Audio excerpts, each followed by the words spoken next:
Welcome to Cultured Elegance. In this video, we will be exploring 5 Gilded Age mansions in Manhattan.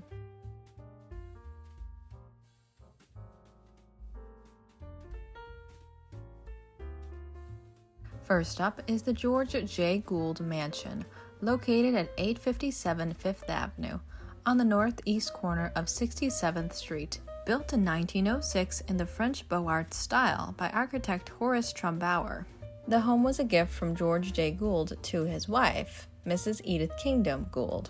When completed, it was a 5-story limestone mansion that had 2 basement floors and stood on a footprint of 114 feet by 45 feet. Upon entering the home, you would be greeted by a 35-foot-high marble stair hall ornamented with bronze light fixtures. In this area, there was also a ladies' powder room, a cloakroom, and a small pantry. The home was designed in mind with an anti-Victorian principle that it was better to have only a few large rooms rather than many little small rooms. This speaks to the 5,130-foot square ground floor, which contained just 2 entertaining rooms, one being the reception and the other being the dining room. On the floor above, once you ascended the grand marble staircase, you would see a 50-foot-long marble landing, which separated the Louis XVI salon, which was furnished in coveted French antiques and various reproductions, and across the way was the Rococo ballroom. The third floor contained his and hers bedrooms, his in a more masculine style and hers, of course, in a more feminine. This was very common for this time period. And indeed, there was an Adams-style boudoir in addition. On this floor as well, there were 4 additional guest rooms, each with their own dressing room and bathroom. The bathrooms were all floored and lined in marble, and the fixtures plated in gold. The 4th floor had mostly children's bedrooms, being 7. There was also a private dining room and a pantry. The 5th floor housed the staff's quarters, including the housekeeper's room, linen room, sewing room, and clothes pressing room. There was also a roof garden and a sunroom added in 1911. Now let's move on to our next mansion, the home of William A. Clark. This gargantuan mansion was finished in 1908 and took a full 13 years in the construction process. The home was 9 stories tall in total and was an absolute architectural feat, containing 121 rooms, 31 bathrooms, 4 art galleries, a swimming pool, a concealed garage, and even an underground rail line designed to bring in heating coal. The original plans were drafted by French architectural designer Henry Deglaine, but Clark in the end contracted with the New York firm of Lord Hewell and Hull to execute the work.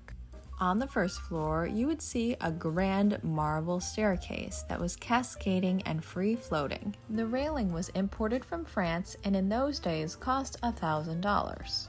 The private office and office library were in masculine and simple undertones. The private office housed a painting of George Washington above the marble mantelpiece. And in the library, there was thousands of rare antique books. From here, you could also enter the billiard room, as pictured. On the floor above, there is a variety of beautiful rooms. Now let's view them together. Starting in the petite salon. This was known to be Mrs. Clark's favorite room in the home, and it is where she had tea every morning once she woke up. The space is fitted in the Louis XV Rococo style. The Grand Salon featured paneling that came from a real chateau in France. This room housed the majority of the Clark's antiques, but could also be used as a small ballroom when necessary. The dining room, located at the opposite end of the home, was able to comfortably sit 75 individuals. Coming out of the sculpture hall, we can enter into the picture gallery. This gallery housed probably the best collection of Mr. Clark's paintings, and these were mostly portraits and, of course, landscapes on a larger scale. Then there were a variety of other galleries that he had, as shown here. Now moving on to the A.T. Stewart Mansion. His was one of the first in New York to use white cream-colored stone instead of the common brown stone. His marble palace was completed around 1870 and located at the northwest corner of 5th Avenue and 34th Street. The home was designed by John Kellum in the Second Empire style. The main floor was divided off into 6 rooms. The entry hall features a beautiful symmetry. We see mirrors on either side and passageways leading to the various rooms on the first floor. The marble statues and Corinthian columns give a grand feeling of classical antiquity. And we can notice the beautiful stairway just ahead and then the wonderful picture gallery beyond. The picture gallery was roughly 50 feet by 30 feet in dimension, housing a display of their finest art pieces. During the earlier years of the Gilded Age, it was very fashionable to have your home stuffed with treasures and have every space of the wall covered in ornamentation. Every object had immense detail, and there was no space left blank practically. The drawing room extended the full width of the home, and the furniture was of gilded whitewood and covered with pale yellow satin.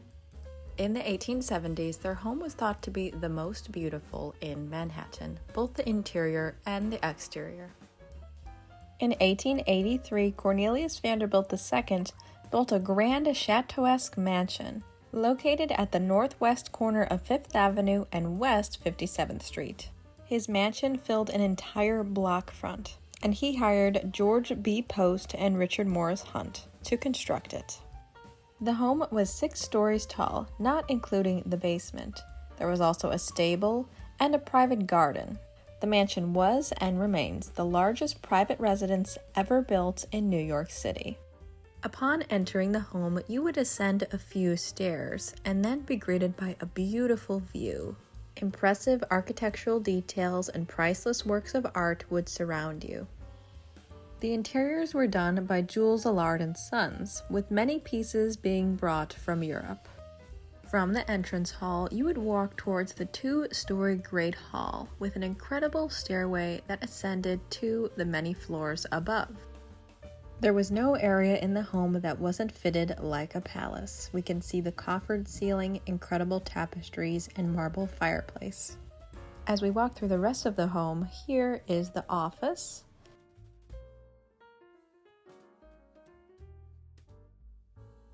And now here is the dining room, taking a closer look at that fireplace.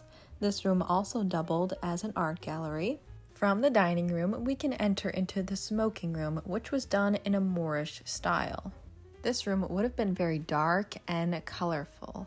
The breakfast room is also pictured here, and take a look at that incredible skylight. The petite salon was finished in the Louis XVI style, as seen by the furnishings and the beautiful wall panelings. This room connected to the grand salon, fitted in the beautiful and feminine Rococo Louis XV style. The ballroom was the largest and most impressive room in the home. This is certainly a room I wish we could still visit today. And here is a look at the many floor plans as we then move on to our next mansion. The William Collins Whitney Mansion was located at 871 5th Avenue, and it was completed in 1902. They employed Stanford White as the architect to transform the home into a Beaux Arts Italian Renaissance palace. The home's total square footage was 54,000 square feet. The entrance to the home featured Venetian antique lanterns that lighted the iron and glass vestibule. There was a gilt iron and bronze gate from the Palazzo Doria in Rome. You walked directly into the marble entrance hall. There was lower ceilings, but it was simply a beautiful room. There was Chinese carpets and marble surroundings. This floor as well housed the reception room, done in the Louis XV style. This room was light, bright, and feminine, and there were framed, skillful copies of royal portraits. As you ascended to the first floor, you would travel up the intricate marble staircase and beautiful balustrade. You would view tapestries, beautiful palms, a coffered ceiling, and a fantastic chandelier. The room was lit by an unrivaled semblance of 17th century Flemish stained glass. Just imagine the colors as they lit up the space. The hall of the first floor was filled with extraordinary elements. There was a ceiling salvaged from a Renaissance villa, a fireplace from the time of Henry II from a chateau in France, and tapestries from the 16th century. The tapestries were used to separate the openings of the various spaces off of the Great Hall. The library was hung with crimson velvet and beautiful banners embroidered in gold. There was also a real Renaissance marble fireplace as well. Now we can see the drawing room paneled in silk and filled with French antiques. To enter the dining room, there is a lovely sliding door, fitted with marquetry of the Last Supper. The focal point of this room is a 15th century Franco-Flemish chimney piece, surrounded by impressive tapestries and Italian Renaissance decorations. To enter the ballroom, you can either go through the conservatory or a corridor. The corridor hallway featured marquetry panels originally made in 1547 for a well-known chateau in France. The ballroom was said to be the finest in Manhattan at the time, measuring 63 by 45 feet. The room was surrounded by authentic Louis XV carved oak panels, highlighted in gold. The ceiling featured rich and beautiful carvings done in an aquatic theme. There were mermaids, scallop shells, and even dolphins. Placed around the room were furnishings either of French or Italian origin. The room held prestigious events and also doubled as a banquet hall. The conservatory was between the ballroom and the dining room and could be used as a breakfast or tea area. The floor above housed more mundane, quiet, and private areas of the home. From this hallway, you could enter Mrs. Whitney's bedroom or Mr. Whitney's, and pictured here is Mr.'s sitting room, and then a bedroom. Tell me in the comments down below, of all the 5 homes we have looked at, which one is your favorite? And if you could pick and choose the different rooms from the homes, which ones would you piece together for your own dream home? Be sure to stay tuned for part 2, where we will explore an additional 5 splendid Gilded Age mansions.